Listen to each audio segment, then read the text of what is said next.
Hello, and welcome to Star Trek Rewind, your weekly visit to the future in the past. My name is Ninja Nerd, and today with me we also have Captain Frood over here. And the Pyroceniac. Yeah.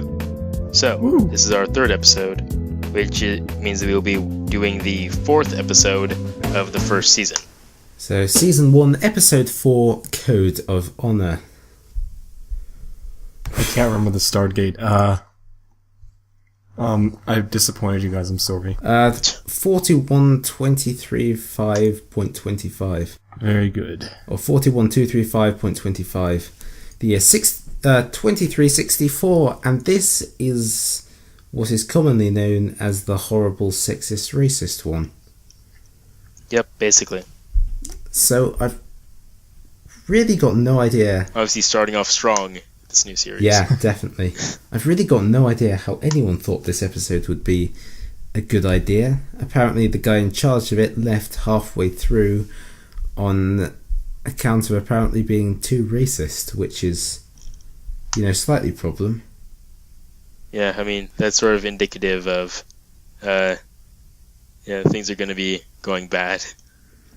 Yes, so basically what this entire thing does is the Enterprise crew arrives on a planet of people who have a vaccine that could save millions of lives, but who are of course jerks and won't give it to them, and they have a class structure that's very similar to feudalism, and so it was supposed to be like vaguely similar to China, like ancient China is what they said in the episode, but I mean it just ended up being pretty offensive mostly. Yeah, and the problem was that as for the people on the planet, they only employed black actors, which was probably not a good idea if you're going to portray them as horrible people in general. Mm-hmm. Yeah, and then having the aliens be completely racially homogenous as well seemed kind of weird. Yes, and not even trying to make them look like they're aliens with forehead ridges or anything. No, they're just straight up humans in appearance. The only difference about them is that they are, entirely dark-skinned and savages. Not very pleasant. Yes. It also doesn't really have a very high opinion of women either. Yep, pretty much. I'm not sure how much to say about this without hammering in the points, but how anyone thought that this was a great idea was... I have absolutely no idea. Okay, well, I get what they're trying to do, and that is show that there are still civilizations out there that aren't advanced as Starfleet is, but they could have done it in a less, I don't know, simply put, racist way? Less offensive way? Yes, I mean, Jonathan Frakes referred to the episode as, and I quote, a racist piece of shit, which is probably about as explicit as you can get from a cast member. And he told the audience at a science fiction convention in Toronto, Canada in 2007 that it was the worst and most embarrassing, and one that even Gene would have been embarrassed by, was that horrible racist episode from the first season, Code of Honor. Yeah, pretty much. There's so many things wrong with that episode. Like, they didn't even have any good, like, the plot of the episode, like, the conflict was just completely manufactured for no reason. Like, at all. It really was. And then you've got the female character from the native population who's flitting back and forth between totally reasonable intelligent and full-on homicidal maniac in a matter of 5 seconds. Just because she lost the fight and then her husband did exactly what he said he was going to do, which he apparently earlier was okay with. It's so stupid. Throughout this entire ordeal, you have to really appreciate Jean-Luc Picard's insistence to not bomb the hell out of them, steal the vaccine, and get out of there, as probably any reasonable general would have done in today's world. Well, not general. Any reasonable Starfleet officer would have done. I mean, look, at the point when alien life forms kidnap one of your officers and hold them hostage and refuse to give them back, you then have, I think, like, a legitimate cause to go over the Prime Directive. Besides, they weren't even like a basic civilization either. They already had advanced technology, so that they had their own transporters. So it's not like they were, invading some like groups of natives that just had like spears or something. No. So I think it would be totally justified for them to like go in, just destroy the entire thing, and take the vaccine. Plus, it's also implied that the Federation never makes contact with civilizations that don't have warp power, so they're certainly space and warp capable. Yeah, or apparently they don't have warp drives and yet have transporters, and also don't have replicators or holodecks, which doesn't make any sense. Not because those are all based on the same principle. So once you've figured out one, chances are you're probably just like a step away from getting all of the other ones. You'd certainly hope so. Also, since when did like touching somebody become a requirement for transporting them?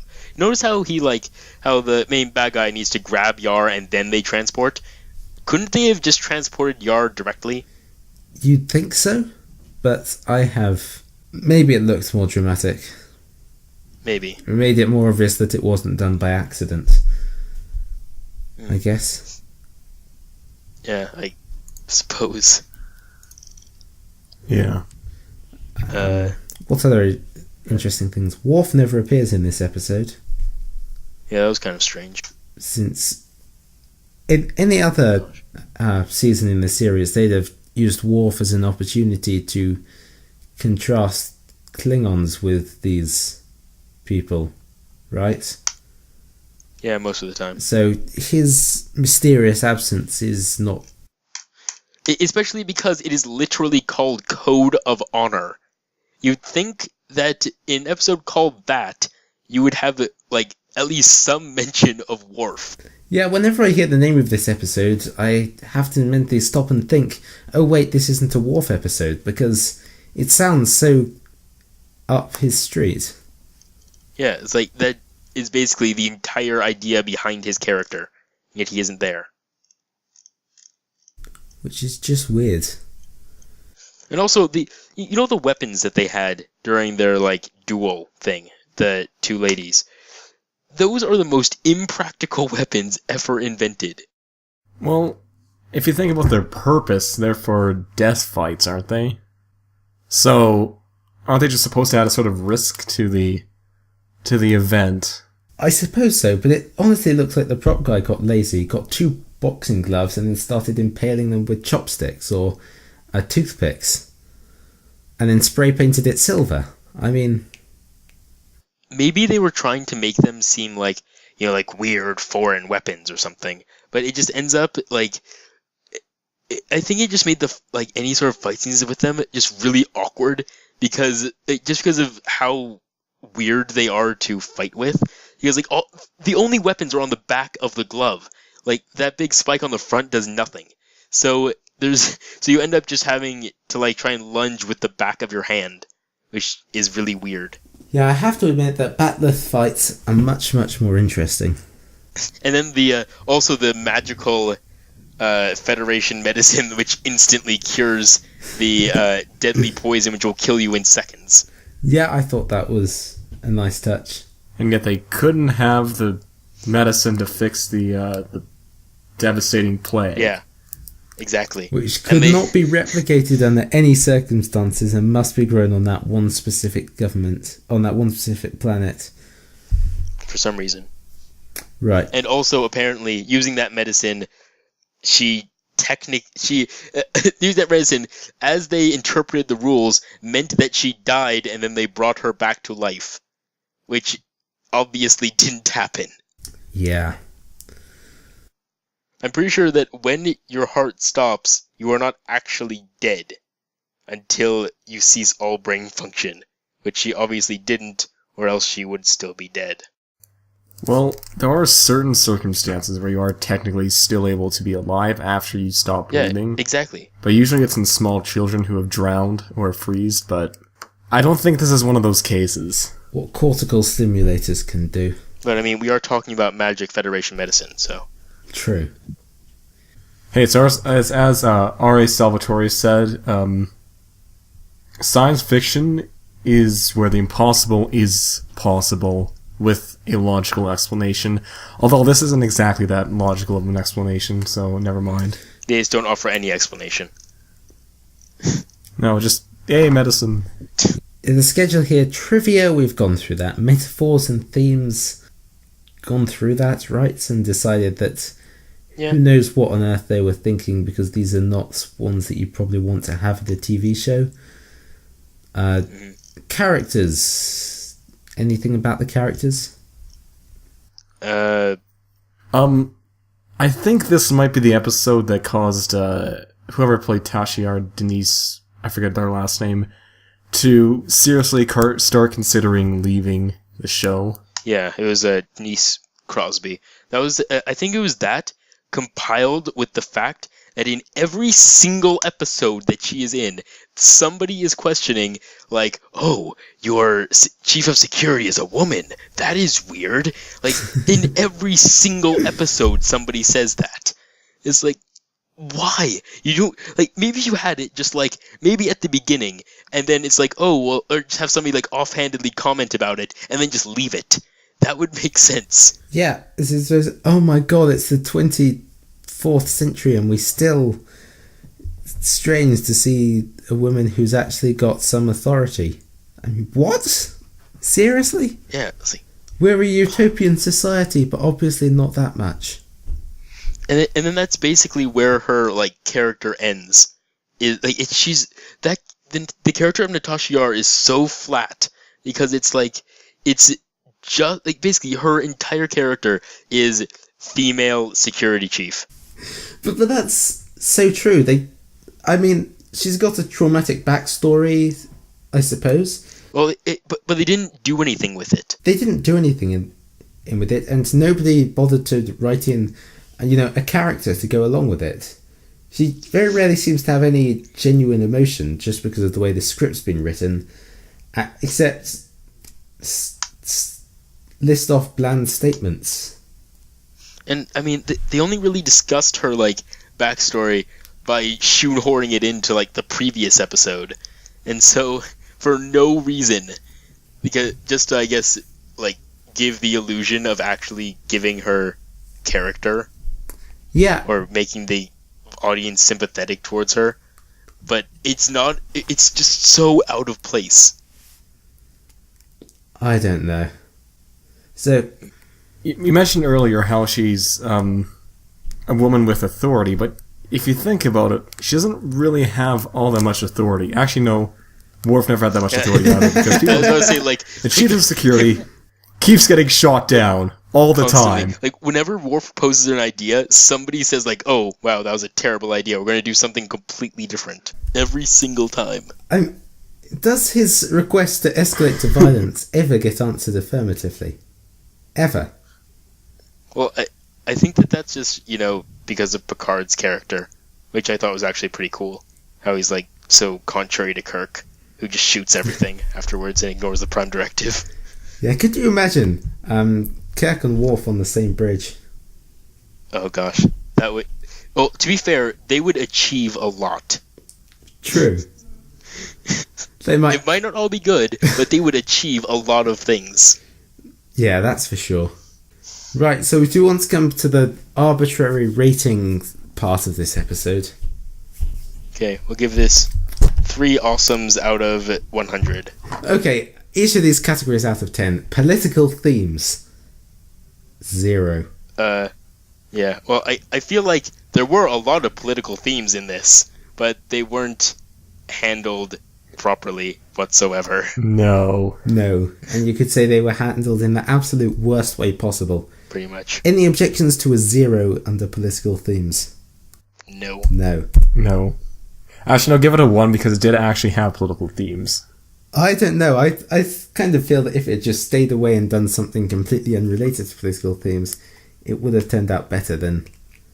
Yeah, like, if it had no political themes at all, it still probably would have been better than this.